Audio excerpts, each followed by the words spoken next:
Today, we're learning from a daughter's cross-country dementia caregiving story, so stay tuned and we'll get into it.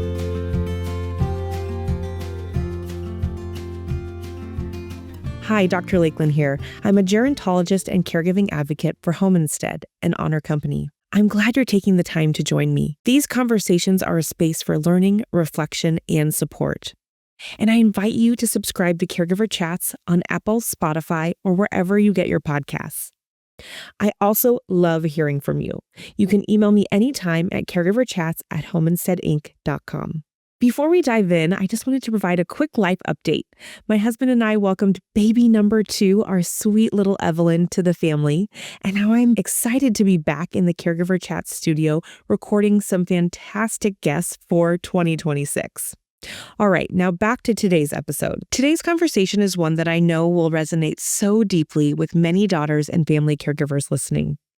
I'm joined by Nicole Smith, author, advocate, and what she so honestly calls herself, a dementia daughter. Nicole's caregiving journey began as the world was shutting down during the pandemic.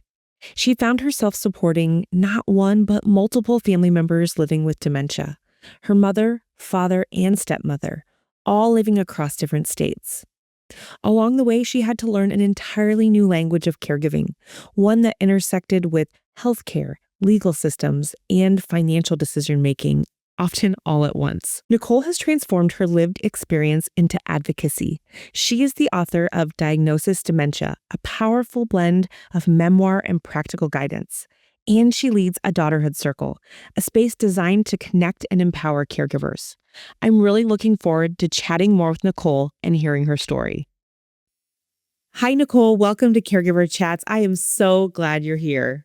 Happy to be here. Thanks so much. Gosh, well, we have a lot to cover. We are going to dive into a lot of different things, but I thought we would start at the beginning, where your caregiving journey kind of started. So I know you were caring for several members of your family, and you were doing it across different states at a time when travel was restricted and access was limited. So can you share with us how that all unfolded? Yeah, it was mid-March of 2020. I was living on the East Coast. My mother was living on the West Coast. And then my dad and stepmom live in Iowa, where I grew up. And I was actually in Los Angeles for my 53rd birthday to take my mother to her baseline neurology appointment.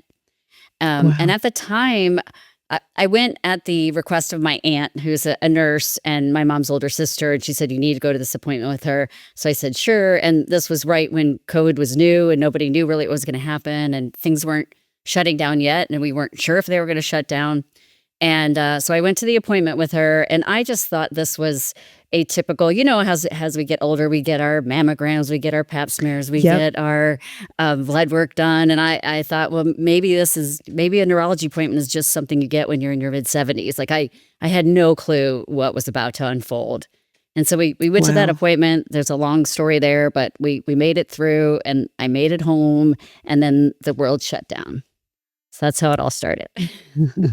Wow. And to kind of take on that role from a distance, I'm sure comes with challenges in and of itself. But then you add kind of that layer of the pandemic and then another set of aging parents that need your support in an entirely different state. How did you kind of start to juggle that, or did you? I mean, I know that when you kind of are thrust into caregiving, sometimes it's that kind of caregiver creep where it kind of happens subtly over time. And then there's other situations where there's like a fall or a stroke or something, a major medical event, and you're kind of thrust into caregiving. For you, how did it feel? Was it more of the creep, or did you kind of feel thrust into it? Well, it was absolutely the creep, because I tell people I became a caregiver before I knew what a caregiver was. And I was constantly calling my mom and calling my dad and over on the phone during the pandemic, but because that's all I could do in the early days. Yeah. And I mean, the sad thing is the isolation is one of the worst things that can make dementia worse. And so she was alone for 6, 8, 9 months, with nobody around her, and that in living in this big house by herself because everyone was isolated, and so that made it a lot worse. And I did say, "Come be in our bubble. We'll come drive out. We'll pick you up." But she's like, "No, no, no. I'm not leaving Southern California." And then in the meantime, my stepmom was diagnosed with aphasia, which is what Bruce Willis has. And then my dad ended up having surgery for normal pressure hydrocephalus, which is another kind of dementia where they put a shunt in your brain to drain fluid. So, yeah, the initial part was really crazy. But then once things opened up a little bit, I became a cross-country caregiver and was on many flights and trying to figure this all out. Wow. I think you made such a good point. So often people don't realize that they're a caregiver. They're just being, a good daughter or a good son or a faithful spouse. And so here you are kind of taking on this new role. You don't really know that you're taking it on. And at the same time, you're having to learn kind of this whole new language of caregiving. I know when we were preparing for today, you talked to me about how you had to learn medical terms and legal terms and financial terms and insurance terms, and it can be so overwhelming. So tell us about how you were navigating that and kind of finding your way as you went, kind of right, like building the plane as you fly, as they say sometimes. Yeah, well, the one thing I tell people is I'm a communicator and a delegator. Like those are my natural skill sets. So I'm not afraid to look stupid. I'm not afraid to ask for help. I'm not afraid to ask questions. So I started to pull together a team of people to help me because I knew I couldn't do it alone. I didn't want to do it alone, and there's no use for me spinning my wheels somewhere that I can't figure it out when I know who to go to for the experts. So my Aunt Nancy was one. She's a nurse. She was just as invested in my mother's health and well-being as I was. And so we were navigating this together and tag teaming, flying to LA because she lives on the East Coast as well. And then my husband's a CPA, so I knew immediately he would help me with all of the Social Security, the taxes, the sale, all that. That's his language. And then and then the funny thing is the acronyms. Like every industry has acronyms, and I just started Yes. taking notes and I ask because people use acronyms and they want to either sound knowledgeable or they just use them out of convenience. But I'm like, okay, what's that acronym mean? What does that mean? What does that mean? What does that stand for? So I'm just asking questions. It's kind of annoying, but I ask a lot of questions. And then I was blessed to have a close friend in my parents' circle. Our sons were friends. And I literally thought she was like in commercial real estate or something. But then when this hit me, she is like the sales director for a senior living community. And so Wow. I'm like, oh, that's what this world is. And so she was my go-to resource for, geriatric care managers. And then I went to the library, just started checking out every book that I could, started listening to podcasts. So, yeah, I just went all in on trying to figure this out. Wow. Well, it's so great that you were able to kind of piece that team together because so often people are afraid to ask for help and reach out for help, or they don't know who to turn to. And so you gave some great examples of just reaching out to people in your life who had the experience that you are really needing, whether it was financial or kind of the senior living kind of world. It is a whole world in and of itself with lots of terms, and it can be confusing. So, um, it's great that you kind of had that team come around you and help you along the way. Was there anyone that kind of jumped in to help throughout your journey surprised you? I know sometimes caregivers say, well, when I'm thrust into this world of caregiving, either my friends step up or they step away. And that can be hard too, because you need the help and support, but it might not come from the people that you expect.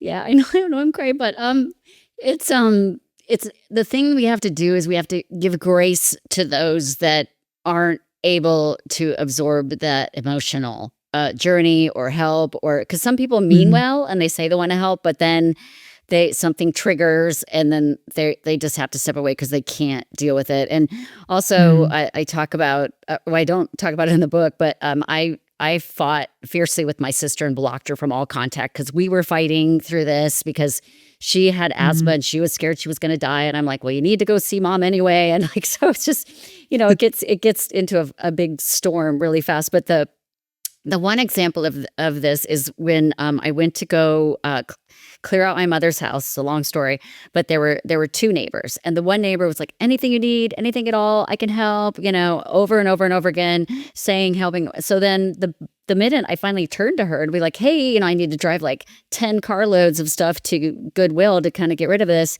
and she just looked at me and walked off. Like so she was Mm. all about help in appearances only. And then literally about the same time, another neighbor that I kind of knew in name, but not who she was, of my mom's acquaintances or friends. And she just showed up and rolled up her sleeves and helped me pack the kitchen and helped me drive to the Mm. Salvation Army and the Goodwill. And then when everything was cleaned out of the house the last night, she's like, "Okay, well, now you need to come stay at my house because the beds are gone." So, I mean, just night and day, night and day. Wow. Wow. So I think that's kind of a way to share, be open to the people that might be willing to step in, and it might look different maybe than you thought it was going to, and just kind of being open to those that are willing to come alongside you in that journey. And I know that caregiving is so emotional, and I just thank you for sharing all of your experiences, Nicole, and opening up and being vulnerable, because I know so many caregivers out there are going through very similar experiences and probably can relate to elements of your story. Yeah, and I think some people are worried about the shame and the blame and the appearances, because the one thing as we were kind of moving into my mom and trying to figure out where she was going to go and what to do and how to take the car away, and I was thinking, like, well, is it appropriate to tell the neighbor she has dementia? Is it appropriate to tell her mechanic she has dementia? Is it Mm. appropriate to talk about this in her community? But I didn't want to um, disrespect her. But I was like, this is reality. And then, as I got deeper into it, I figured out pretty much you throw a rock and you hit someone dealing with elder care or dementia or Alzheimer's. Mhm. And then I was just reading about, Thor, Chris Helmsworth, and how when he exposed himself in his documentaries about he's got the genes that are predisposed to Alzheimer's, that doesn't mean he's going to get it. But then a lot of the community kind of wrote him off with like, okay, you got it, you're done. And he was like, no, I was trying to share that we're all in this together and we can help one another. And yeah, it's okay to be vulnerable. I'm fine being vulnerable, but in the beginning it was hard to figure out what was appropriate to share and what wasn't. And at the end I was just like, okay, I'm telling everyone and anyone because people need to talk about this, and I needed help. So Well, yeah, I think you're so right. So many people are dealing with it. And I know a lot of times caregivers are turning to various books and podcasts, like you said. And I know that you went on to write a book about your experience called Diagnosis Dementia. So kind of tell us more about that. What inspired you to write it, and what do you hope that caregivers take away from it? yeah, I had spent the last decade or so volunteering for a global literacy organization, and so that kind of launched me into reading more and being more of a bookish person. And then I had thought about writing a book about volunteerism because I had a podcast about volunteerism, and then this all started happening. And as I was flying back and forth across the country, and I just started writing and processing all of my thoughts and all of my feelings, and then as I was watching movies, checking out books, listening to podcasts, I always have like a yellow legal pad in front of me, and I'm always writing down notes, writing down things that speak to me that I pay attention to. And so what I did was I curated and vetted all these resources that are helpful to people in figuring out the legal, the medical, the financial, the logistical. And so I and I'm not the expert, but I've been doing this now for 5 or 6 years and I'm still in it, but I can quickly determine, like, is this useful or is this just someone wanting to be a star on Facebook or something like that? So, and then I pulled in a lot because I watched the Robin Williams movie, I checked out books, and then the what's it called,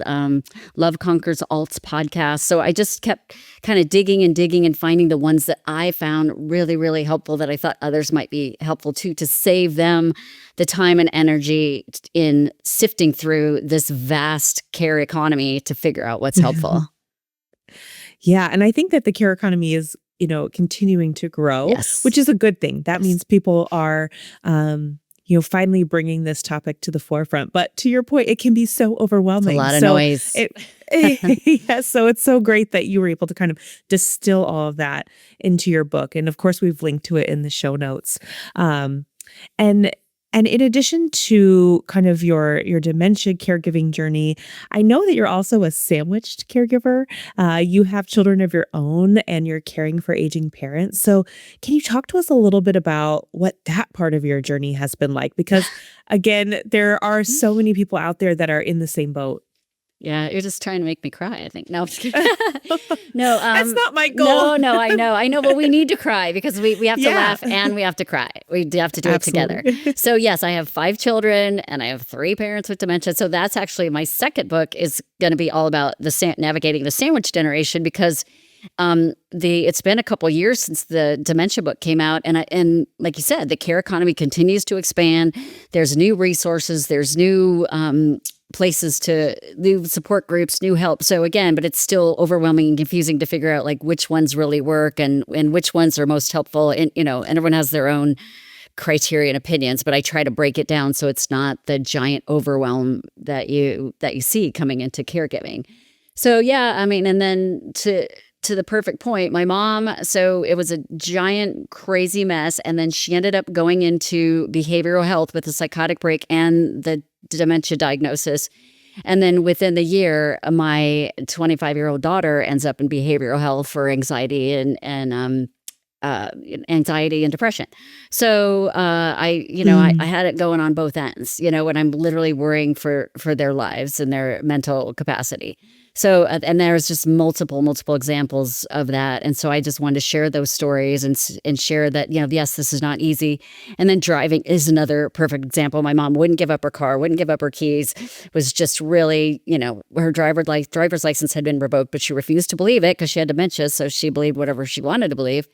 And then, I've got my kids getting their license, getting tickets for too many kids in the car, for speeding, for driving after curfew. Like, I mean, everyone's pushing the envelope and I'm in the middle about ready to lose my mind. It's truly sandwiched, Yes. like more like pressed like a panini. Yeah, right that's a in good the middle analogy. of these. Me in the panini.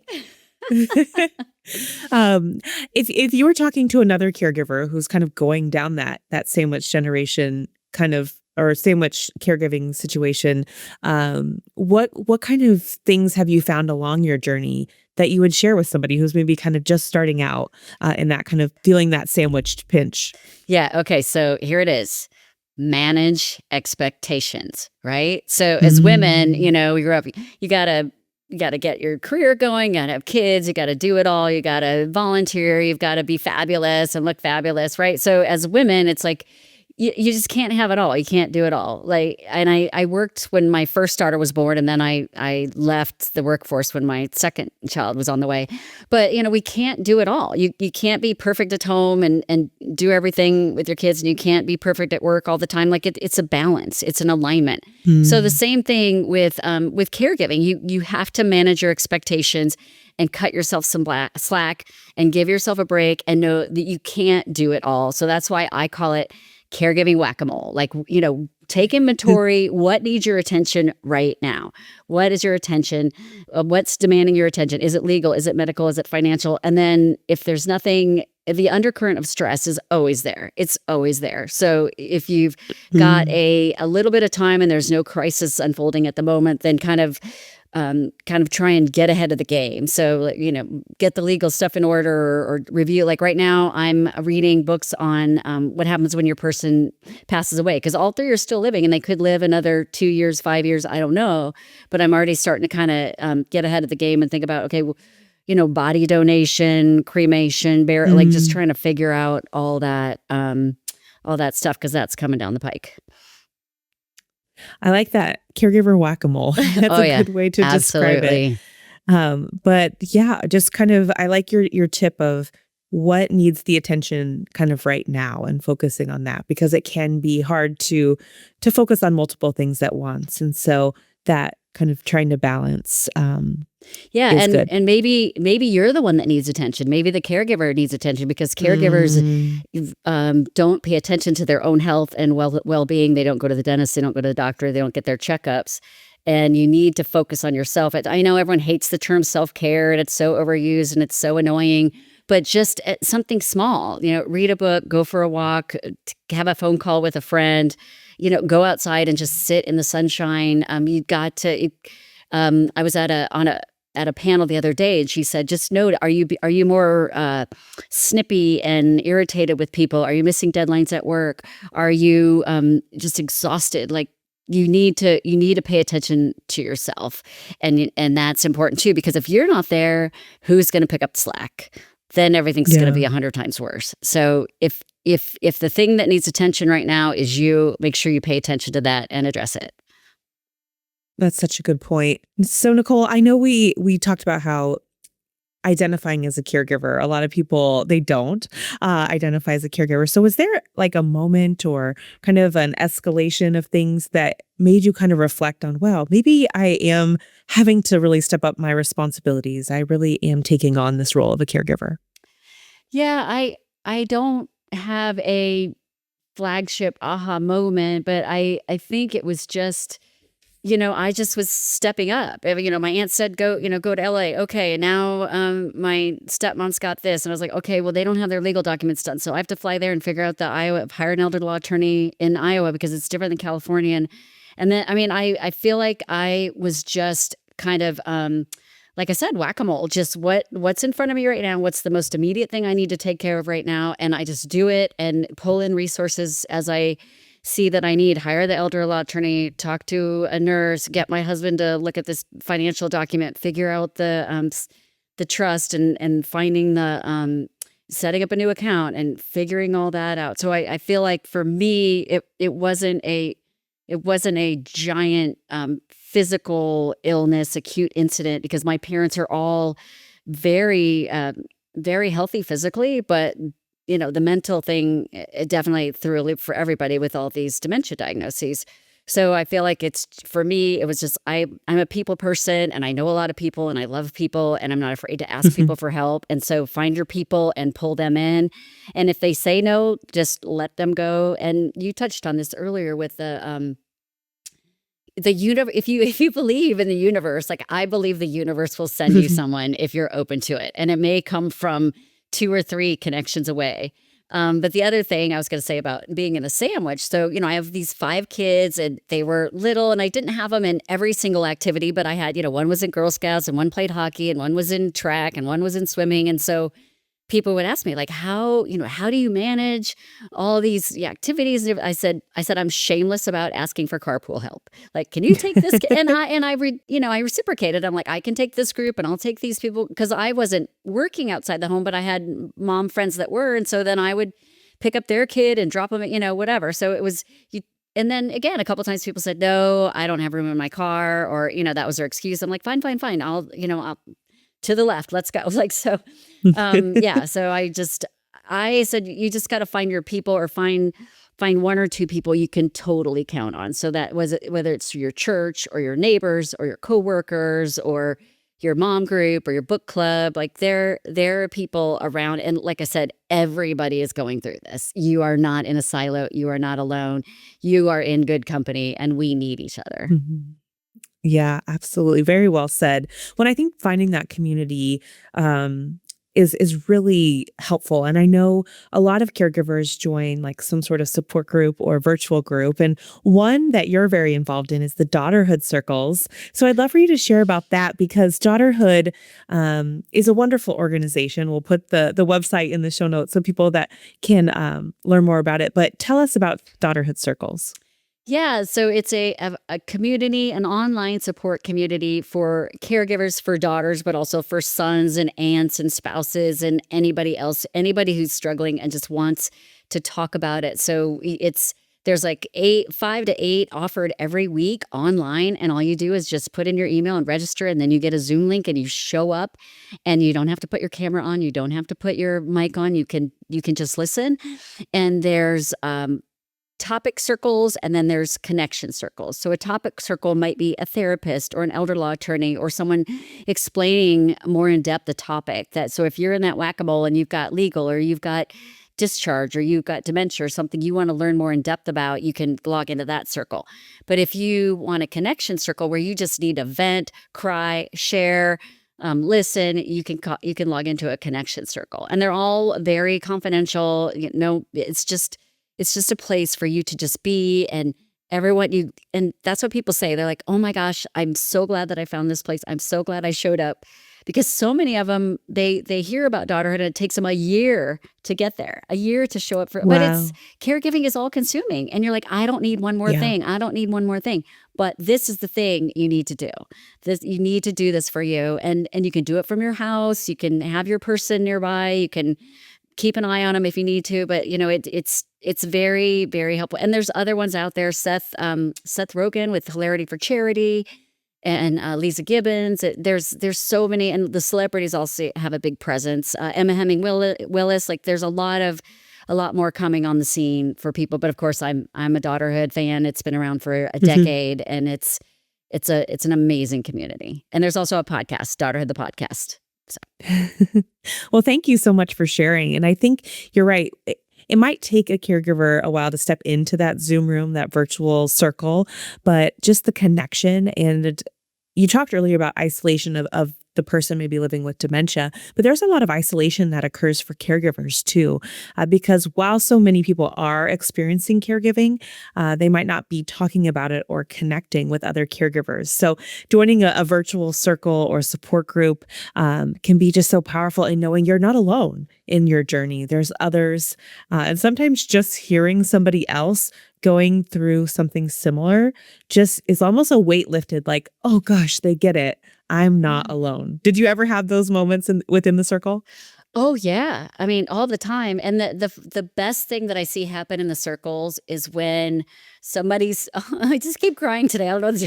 So somebody's It's going through okay. something traumatic, and it's not one of us facilitating. It's one of the other caregivers. It's like, I did that. I went through that. That happened to me, and this is what I did, and maybe this will help you. So they're, instead of being like, downtrodden and exhausted and victimized, they're empowered to help others, and like, oh my gosh, Mm, this has made me stronger and better, and I do know something, and I can help others, and this can help you. And then it just builds that community and camaraderie.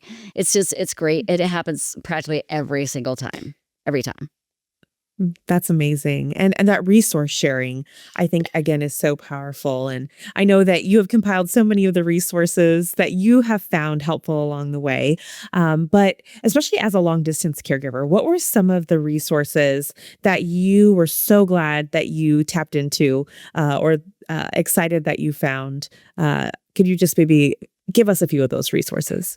Yeah, the one thing that is like a federal/state program that's in every county across the U.S. is the Area Agency on Aging, or the AAA. Yes. So that you're going to put that link in, but and some are better than others. Like so, here in Arizona and Tucson, we have the PEMA Council on Aging, and so they all might have a different name, but they're all Area Agency on Aging, and then they've got resources to legal webinars, memory cafes. Alzheimer Institute trials, and just like they're your one-stop shop for everything. But again, they vary because they're managed a little bit differently everywhere. So some might be more prolific in offering solutions than others. And then the other organization that's actually based here in Tucson is the Aging Life Care Association. So aging life care managers used to be called geriatric care managers, and they're traditionally like nurses or social workers that know the system. They know the hospital system. They know the support system. They know the ins and outs of all the government bureaucracy and everything that is just a nightmare. And so if you hire them, they're private pay, but they are worth their weight in gold if you can find one to help you, whether your loved one's at the hospital getting ready for discharge and you don't know what that means, and you don't know Medicare and you don't know how to process it all, or if you need any other kind of just general resources like placement professionals for moving, for touring memory care, there's just so much terminology, and it is a vast network. and you just have to tap in somewhere to get someone to kind of guide you. And that's what my book does. It's broken down: legal, medical, financial. Like, this is where you find an elder law attorney. This is where you get a placement person. This is where these are like movies and podcasts that will kind of like, the different episodes will walk you through whatever stage you're in. So you've got to tap in at a point, and usually that point is what's bringing you the most pain right now, and then kind of start from there, because a lot of these things don't wait. It's not waiting. You gotta jump up. Yeah. Well, those are some great resources. I love the local area agencies on aging. I'm glad that you brought that up, because they are in every county. And so they do touch everywhere. So, if you're a long distance caregiver, you're in Arizona or New Jersey, and your loved one's in California or Iowa, it's just like a great place to start. And then you can kind of find what are the local resources in that area with the help of the AAAs. So I'm so glad that you brought that up. Any other kind of tips that you would give a long distance caregiver now that you're kind of a few years into that part of your caregiving journey? Any tips for those carrying long distance? Yes, eyes on. You got to get eyes on. Like, you can only, like, I was having these conversations with my mom on the phone, and I'm like, I sent that book. Did you get it? Like, before we really knew what was going on. And so you don't know what's going on the other end of the phone. It's either like, I'm fine, and we got it under control. But then you show up, and like my mom, there was like moldy blueberries and lettuce and all kinds of weird stuff in the refrigerator. She was a neat freak, and she started closing doors in the house because she had to close her world in, and she couldn't clean, and she didn't want to clean, and she didn't have the energy to clean. And so if there's dust piling up, if there's mail piling up, if there's bills piling up, if there's newspapers piling up. So you need to have eyes on, because I'm a certified senior advisor, and in one of the certified senior advisor journals, there was a story about a man in New York, and his father was in Florida, and he and his sister were calling, and dad's like, everything's fine, and they knew they had everything buttoned up legally and financially and everything. Well, a girlfriend moved in with dad, and then all of a sudden she's taken dad to a new lawyer and got new documents drawn up with dad. And so by this time the son realized that it was too late, and the new lady and her son that came out of nowhere were the beneficiaries of everything.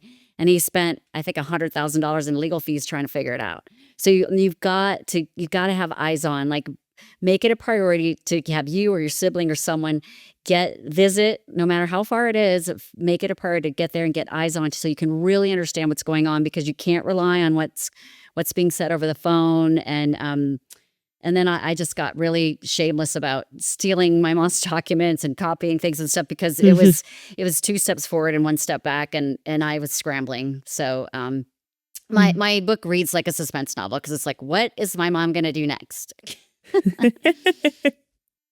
Keeping you in suspense. Yeah, well, because dementia is not an on-off switch in the brain. So some days she was firing right on, and she was canceling things and starting things, and she was telling strangers her financial situation on that support desk, but I couldn't see anything. I mean, it can get complicated very, very quickly. Absolutely. Yes. And at any point, I know you had mentioned you moved your mom out of her home into a community. Was there a point where you started to look for care, maybe like at home, or did you kind of go right to moving her into a care community? Can you talk us through maybe that part of your journey? Because I know a lot of families struggle with that decision. Do I bring in care? Do I move them? Those kinds of things. Right. And so I did. I called, it's called community something. There's a million of them, right? Home Instead and all these franchises. So I called one of them, and I was saying, can we get help? Can we get someone in there? And they're like, yeah, we have to do an audit and whatever. And then, and mom was like, no one's coming in my house. You're not coming in my house. And then the lady said, well, no, we'll just send someone over there. And then they have to go check out the bathroom. I'm like, she's not going to let you upstairs to check out her bathroom. No way. So we did kind of investigate that a little bit. And then things just kind of went downhill really fast. And so, like, because I've heard of people, like, they slam the door in the person's face, they shut the door, they won't let them in, they send them away. So that was our situation. It's so hard. It's hard to get them to accept it. But I mean, there's really good people providing that kind of care. And if you can afford it and it gives you a kind of a break before, because that was the next step for my dad. It was bringing in some help so he could do some things. And then eventually she went into respite, and then she went into full-time memory care for my stepmom. So he did it. I put a LinkedIn post about this. He did it like perfectly, just transition to transition. And I was like, oh, Yeah. that's amazing. But not, Yeah. my mom's journey and my stepmom's journey were polar opposites in every way. Wow. Yeah, I think it's interesting to see those two kind of opposite situations unfold, and working in home care for the last over a decade, I have seen both scenarios where there somebody has planned ahead and they bring in care right at the right time, and others who are very resistant to care, and so sometimes it's trying to find the right fit in terms of the care provider. And then sometimes it does make the most sense to transition to another living environment. So everyone's situation is very unique. And so you have to kind of assess what's going to be right for that person from, a comfort standpoint, from a living environment standpoint, from a financial standpoint. And for some, it might be that home care option. Others, it might be making a move to a community. And I know that can be a very emotional experience for families to make that move, because, it is hard. It's hard to take that step to move a loved one into a care community. And did you kind of experience that, Nicole, along your journey? Yeah, well, I'll say it's also it's hard being, the kid, and you're like, this is my mom and my Yeah. dad, and I'm not supposed to be I'm not supposed to be driving their life. They've driven mine, and there's a lot of resistance there. Like, who's the boss? Who's the Yeah. parent? And they're still want to hold on to their independence, and they still have their own feelings, and yeah, it's hard. And a lot of people don't realize Medicare does not pay for long-term care or custodial care or any of that care. So Hmm. you've got to figure out your finances. And then a lot of people do the spend down to Medicaid. There's 90 million people on Medicaid. 90 million. Like, that is staggering. So it's either private pay or figure it out, or if you have a hospital stay, then some of that rehabilitative care is going to be paid. But that's a huge piece of the puzzle, is figuring out who's Yeah. going to pay for care. How are you going to navigate it? Are you going to pull in a family member? So we're, a lot of these things, like the Eden alternative, like, people are trying to build communities where we check in on each other. But, in our society, the way it's built today, everyone's kind of like, autonomous and in their own little silo. So Hmm. it's just trying to get these intergenerations and communities to support each other. So I'm not sure what that looks like yet, but take help any way you can get it. Home instead is a good a care community or care helper, custodial care, home care. They can be super helpful, and they can offer companionship and music and activities and meals, and a lot of people are resistant at first, but if you can find that right match of a caregiver, Yeah. then it can be really transformative, and then everybody takes a breath, breathes easier, because things are calm right now. I mean, and with dementia and things, we know they're progressive and degenerative, and it's not going to Yeah. get better, it's going to get worse. But just having that socialization and one-on-one attention is golden in preserving memories, preserving function, preserving happiness, and keeping the peace. Yeah. That's very well said. That companionship, that socialization really fights that isolation that we kind of Yes. started out our conversation with, and so making sure that, like, the caregiver's not feeling isolated, their person that they're supporting isn't feeling isolated, and assembling your team and getting the right resources in place are a big piece of that puzzle. But you do kind of have to put on that almost detective's hat and do a lot of kind of research to find what's available in your area. What do you need from a resource standpoint? And then you kind of take those first steps in getting the help and support you need, which for some people can be hard to take that first step to ask for help. Right, and the memory cafes are also amazing, which a lot of people don't know about. So a memory cafe is almost like a play date for you and your person. So they have them at the YMCA, the AARP, the library, the area agency on aging. So if you Google memory cafe, there's a chance that there might be one in your area, and you can bring your person, and you know that everybody there understands what you're going through, and they have a person that's suffering from dementia or some kind of chronic illness. So you're among your people again. And then also if you go to a local memory cafe, then you'll be like, oh, well, who do you use and what are the resources and who do you recommend? And that word of mouth stuff is golden. Oh, absolutely. I think that's probably, again, one of the biggest benefits of getting in those communities, whether it's the Daughterhood Circle or the Memory Cafe, is, who have you tried from maybe a home care standpoint, or what resource has been most helpful to you, so that you can learn from one another and tap into those resources that have worked well for others. So yeah, that's still, you can promote on social media and all you want, but the word of mouth recommendation is still the gold standard, I think. Absolutely. Well, Nicole, we have really covered a lot in our time together today. I'm so grateful for you joining me and for sharing. And if you were to kind of reflect back over your caregiving experience and could kind of leave us with one thought, like if you could do it all over again, what would be the one person that you would call, or the one resource you would go to first at the start of your caregiving journey? Well, like I've talked about this before. I think I was just super lucky that I had my Aunt Nancy. Like I still have my Aunt Nancy. So she's 84 and she cared about my mom. She was navigating the medical with me. We were tag teaming all of this. We tag teamed all of it. The moving into memory care, the doctor visits, the letters, the legal, so I mean, I just if you can find that one person that you can absolutely count on 100%, no matter what, your 3 a.m. in the morning phone call, you're sobbing, you're crying, you're helping. Like if you can find whether it's your spouse or a sibling or maybe someone in the care economy that will have your back. Like a geriatric care manager can be that person, an aging life care manager, because that is their job, but they are nurses and social workers. They get it. And they have empathy out, in spades. So, I again, if you don't have one person that you can absolutely count on to have your back through this whole thing, then, I would go first to the Aging Life Care Association and find somebody in that realm with that wheelhouse of skills, because that will save you a lot of time and money and heartache and exhaustion. And yeah, that's where I would go.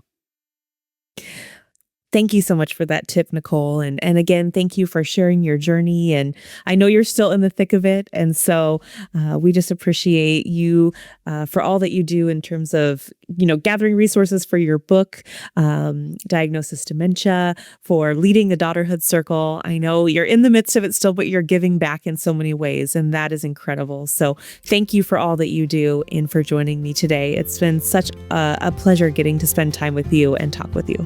Really fun. Thanks so much. Nicole, thank you for your honesty, your advocacy, and the way you continue to show up for caregivers everywhere. Your story is a powerful reminder that while dementia changes families, connection and support can still be built, and sometimes in ways we never expected. If today's episode resonated with you, I'd love if you'd subscribe, leave a review, or share it with a fellow caregiver who might need a little inspiration today. You can always reach me at caregiverchats@homeinsteadinc.com. Thank you for listening, and please remember to take good care of yourself while you care for others. Caregiver Chats is brought to you by Home Instead. If you're looking for in-home care to support you on your caregiving journey, visit homeinstead.com to learn more.